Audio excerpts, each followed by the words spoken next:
क्या आप जानते हैं कि 15 साल की उम्र में एक लड़के ने खुद को हवाई जहाज उड़ाना सिखाया और फिर 5 तैयारे चराकर अमेरिकी पुलिस को 2 साल तक चुकमा दिया?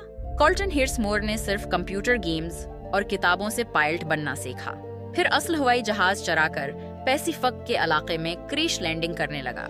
उसके जराइम की फहरिस्त हैरान कुन थी। 100 से ज्यादा कारें, दर्जनों कश्तियां और 5 हवाई जहाज। उसे नंगे पांव डाकू का नाम मिला क्योंकि वो अक्सर बगैर जूतों के चोरी करता और अपने पाँव के निशान छोड़ता।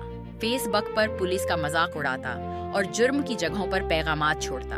लोग उसे हीरो समझने लगे। आखिर में बहामास में पुलिस ने उसकी कश्ती का इंजन गोली मारकर तबाह कर दिया। FBI ने उसे पकड़ने पर $20 लाख खर्च किए। ये अमेरिकी तारीख का सबसे महंगा नवामर मुजरिम का केस बन गया।